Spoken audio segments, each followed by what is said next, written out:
Welcome back to the Shema Podcast and part 2 of But I'm a Good Person with Rabbi Yaakov Wolbe. Welcome to the Shema Podcast, the podcast for the perplexed, where Torah insights, intertwined through personal stories, as well as interviews with leading Torah scholars, demonstrate the empowering qualities of Torah and mitzvot. For more great Torah learning through Torch, the Torah Outreach Center of Houston, go to torchweb.org. Now to the show.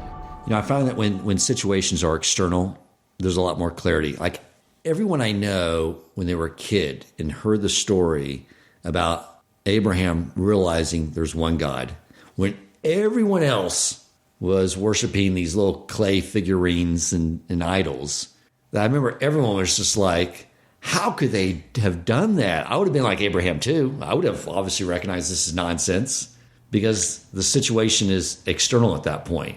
But when it comes down to the real question of he drew a conclusion that was the opposite of everyone else on the planet, definitely not the norm. He was a total extremist.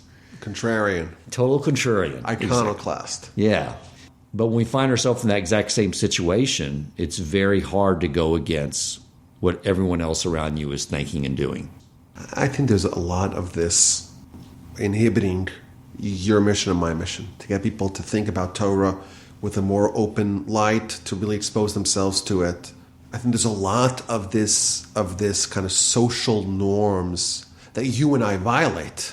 What do you mean? You don't turn your phone on Shabbos for 25 hours? What are you, a Luddite? Right? There's a lot of that. You really walk around with the yarmulke on your head and your tzitzis out, like you do that? Really? Like you actually do that? You really won't eat food because it wasn't supervised by rabbinic kashrus, right? You really do that? There's a certain ridiculing of religion in society, and that's a bigger obstacle that needs to be addressed more than any of the theological or intellectual problems, so to speak, of what we're trying to popularize, or at least expose the people to.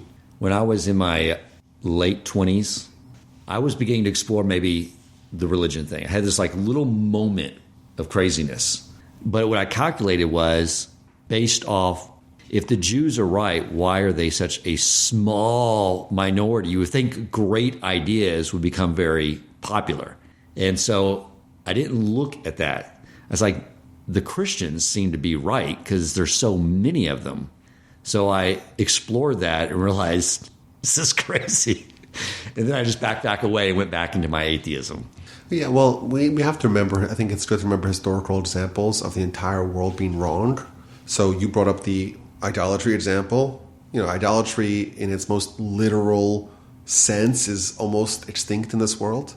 But we know this is well documented, that societies as recently as a couple thousand years ago, it was almost universal.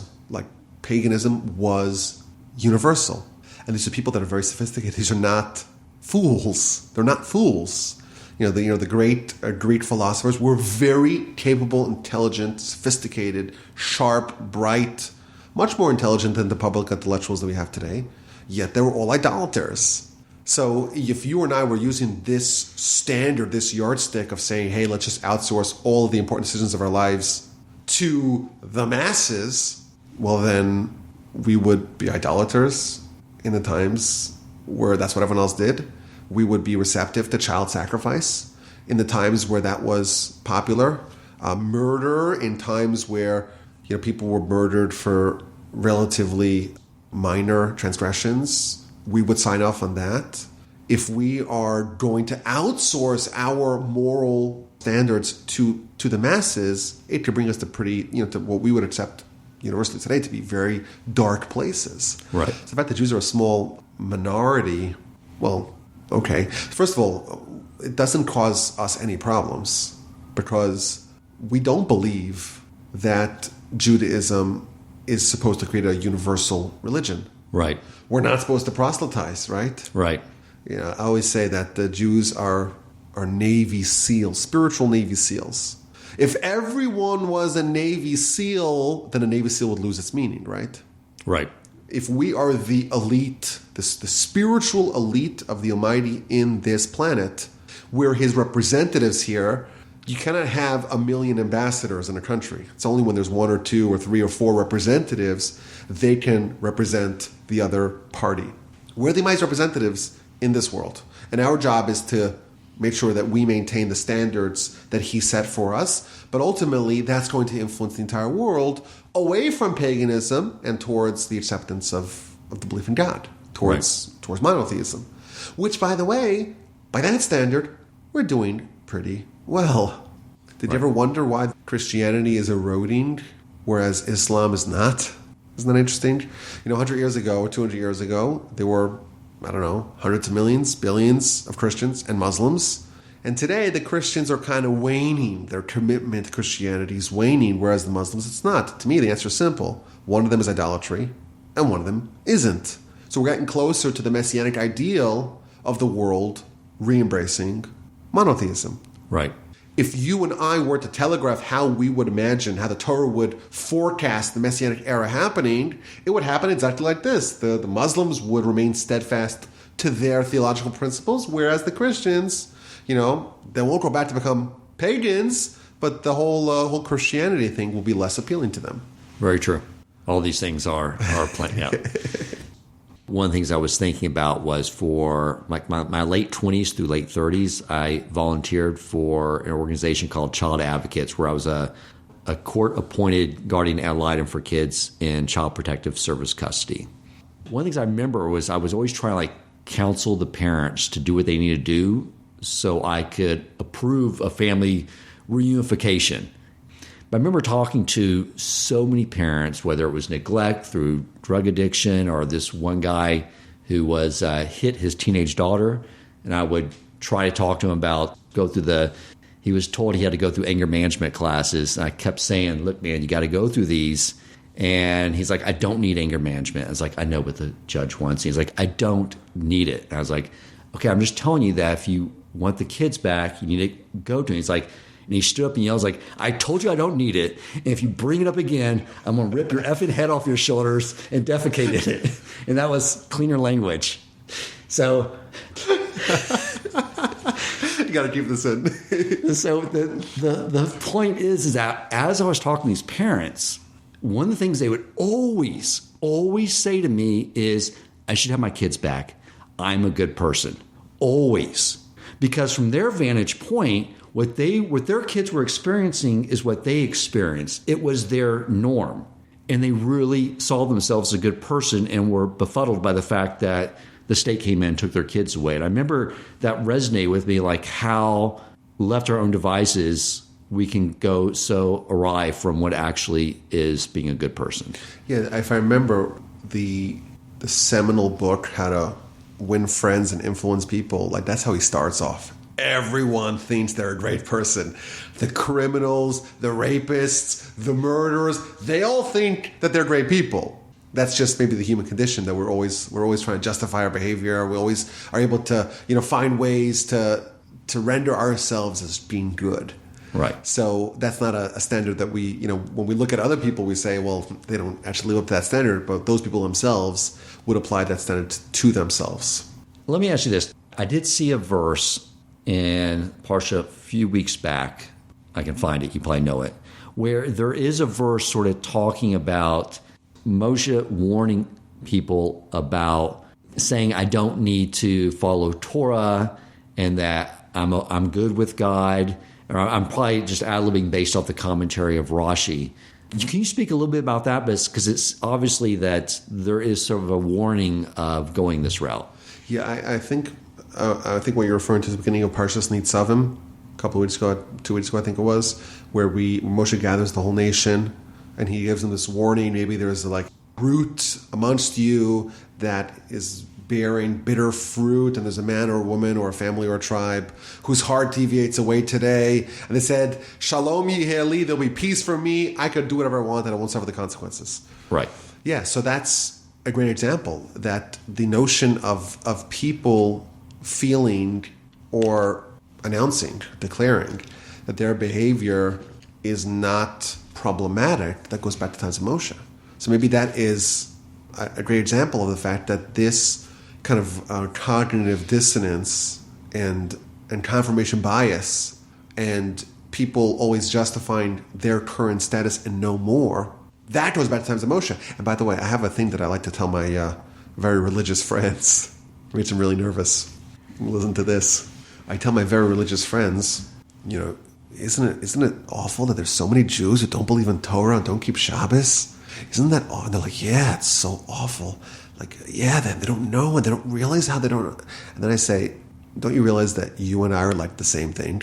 We're just different levels of this. I say, hey, wait, let's look at the Talmud. What does the Talmud say about people who neglect Torah study? What does the Talmud say about that?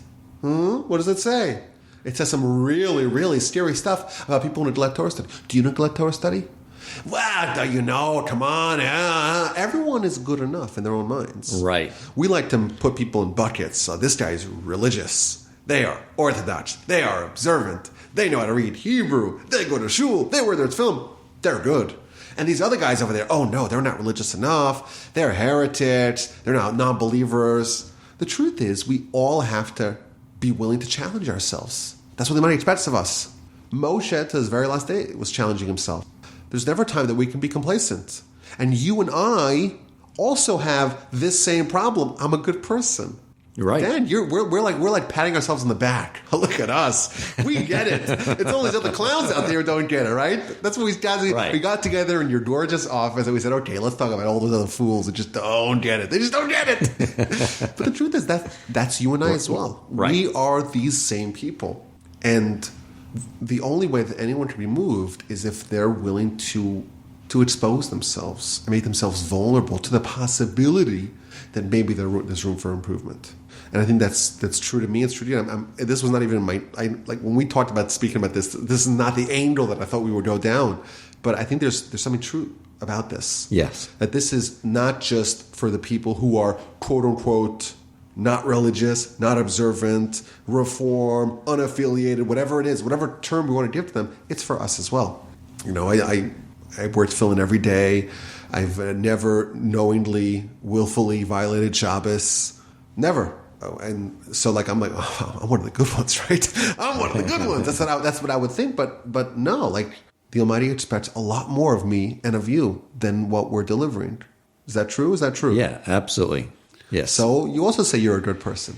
And the Yetzer Hara always wants us to look outward, never inward. Yeah, Dan. Yeah. Come on, Dan. I'm a good person. Come on, Dan. You're a good person. I've always thought I was a good person. Even in my 20s when I was committing every sin. I had my parameters. So I'm glad you made that point. Whenever someone thinks that there's something happening and God didn't orchestrate it and they get frustrated, I know those moments. Why is this happening? In that moment, I tell people, in those moments, I'm an atheist. Yeah. As terrifying as that sounds, yeah. Yeah, exactly. So I think that would be, to me, the opening of this whole discussion is that the only way we could have a productive conversation about this is if we're willing to actually threaten our cherished status quo. And that's you, and that's me, and that's everyone that we know.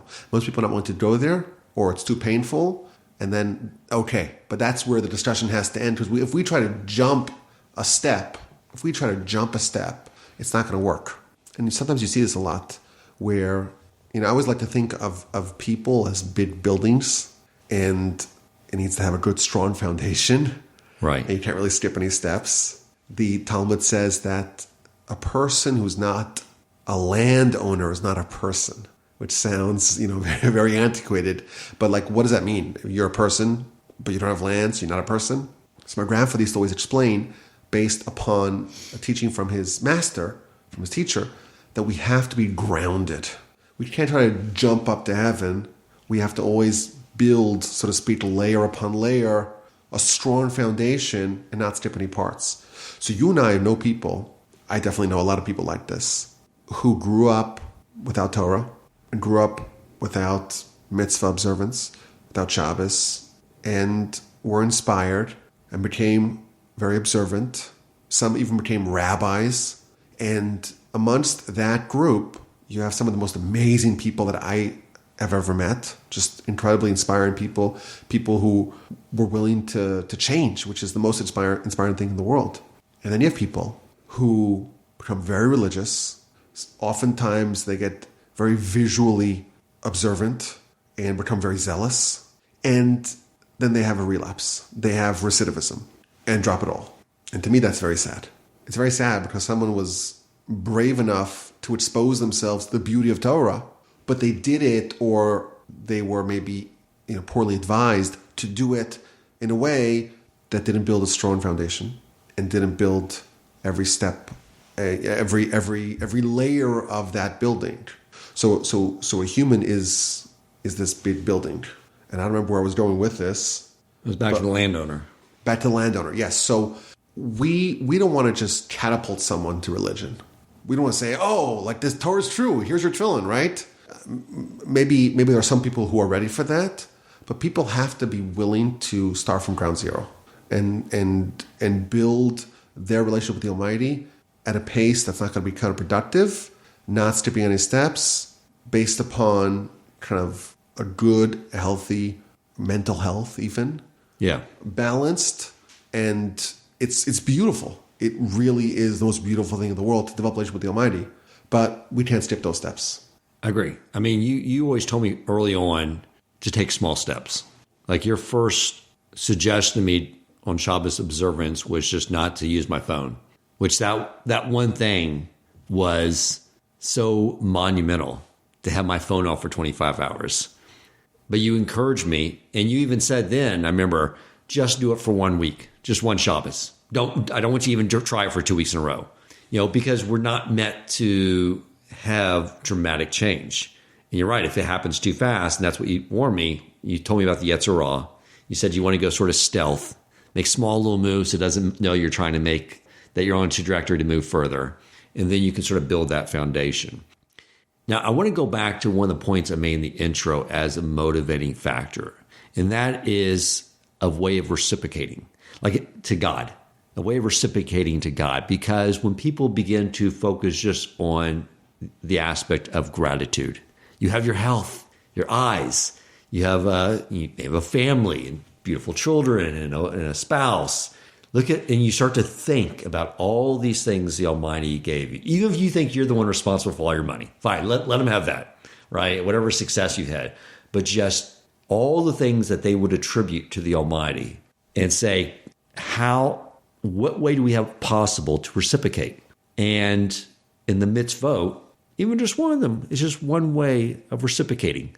Like Shabbos, what is it? It's like a date night with your spouse. It's just Hashem wants one day with just us. Isn't that beautiful? Can you give Hashem one day? I think it's a beautiful argument, and it's a beautiful suggestion. I'll tell you, my grandfather, blessed memory, he used to say this. He used to say that the very first step of a person developing their spirituality is in appreciation and gratitude, and stopping to feel entitled. The Yetzer Hara, as we like to call him, the force that wants to keep us small and keep us the way we are without any change, that force wants us to not think and to just accept things the way they are. And the essence of gratitude and appreciation is to say, well, things could have been different. Like you said, my eyes work. I could have been blind. My hands work, right? I have a livelihood. I have a family. I have good things. I enjoy life. That's not something we can take for granted. That's not something I'm entitled to. The second you're entitled to nothing, everything really is so beautiful, and you're so lucky to have everything. And that is the flowering of your spiritual life. It's like the first step, which is why he said the first step is to focus on blessings, because a blessing is all about appreciation. You're about to enjoy a glass of water. You're about to enjoy some food. That is time for you to say, this is a gift from the Almighty.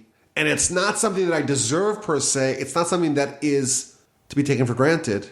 There's a lot of people that cannot enjoy this. There's a lot of times in history where this was exceedingly rare, but I have it, and I want to appreciate it, and I want to express my gratitude. And now you've kind of cracked a little hole in that little cocoon that the Yetzer Hara wants to keep you in. And you, 100%. I think that's a very good way to start off this relationship.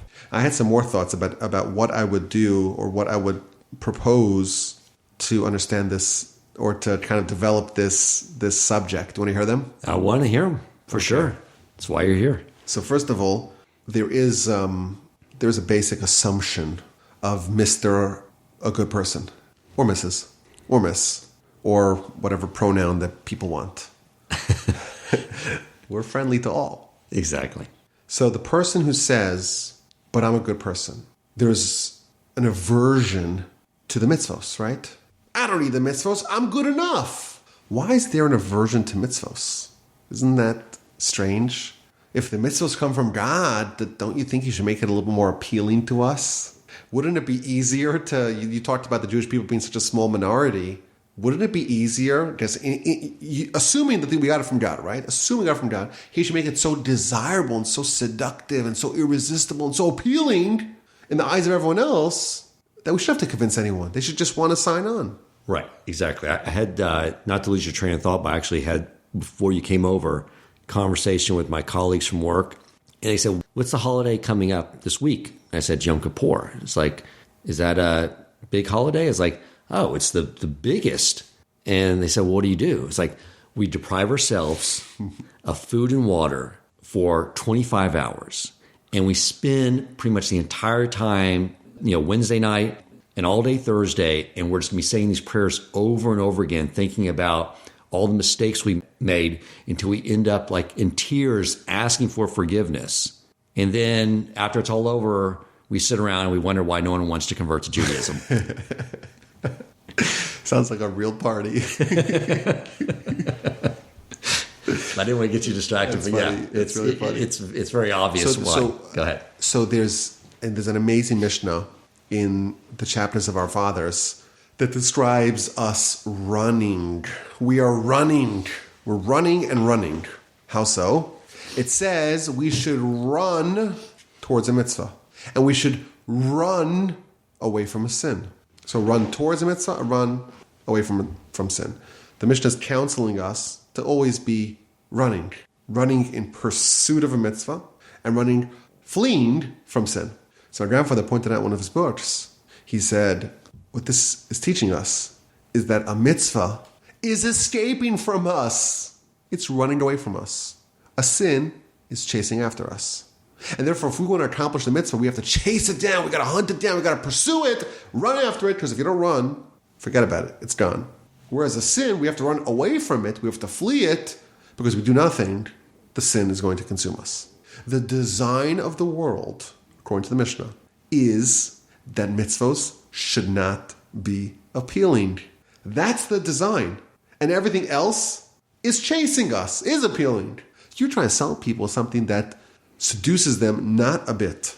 There's no appeal, there's no allure, there's no sizzle to what you're selling. The only way for them to get it is if they chase it down. Whereas the sin that you're telling them to avoid, that's chasing them. So it's not balanced. It's not balanced. Seems unfair. Seems unfair. So here's the answer. We believe, and you mentioned this earlier, that there has to be free will. There's free will. It's like a barbell, right? Barbell, you have the weight on the right side equals the weight on the left side. Right. Balance. You and I have both tasted the beauty of mitzvos.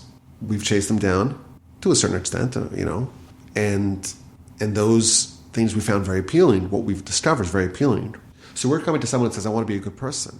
But I'm a good person. That person has no idea about what we've experienced. If you never experienced a full Shabbos, if you've never experienced a 25-hour Yom Kippur of fasting and praying, you don't know why that would in any way be appealing. Right. That sounds like self-flagellation. Right? What am I, a masochist? So you and I are both masochists who found it to be very pleasurable. Maybe this should be rephrased, but just in the concept. Yeah. And we're trying to sell it to someone who sees it as pain because it's fleeing from him. And the only reason why that the world is designed like that is because if a mitzvah would have the same appeal as a sin, then people would do them in equal proportion because they'd be both as equally alluring to us. But the mitzvah, because it syncs up with our soul, because it feels like we've come home, because it gives us a lasting feeling of meaning, the mitzvah will be much more appealing. It means if they both have the same initial appeal, and one of them gives you like a lasting good feeling, because, again, it is synchronized with our soul, then no one would ever do any sin. Because if they both have the same initial attraction, but one gives you a great feeling afterwards and one doesn't, that's it, the free will's over. So the only way to have a balance is if the initial attraction of the sin outweighs that of the mitzvah, but the payoff of the mitzvah, once it's actually done, well, that exceeds that of the sin. And that way it's balanced. We got chased on the mitzvah, but once we do, we find deep meaning in it. So maybe the suggestion is to tell people this idea and say, hey, maybe it's worth a test drive. Try it out. Take it for a spin. These crazy Jews have been preaching this for years. Maybe it's worth just exploring. Maybe there's something there. What do you say about that? I like the test drive idea. I wouldn't go right into Yom Kippur, but as a way of building up to that, like I think is the staple, take it for a drive in Judaism has always been inviting someone over for Shabbos just to experience it. Mm-hmm. Yeah, okay, but that's maybe that's different for every person of what could be their little taste into this insane world that you and I live in.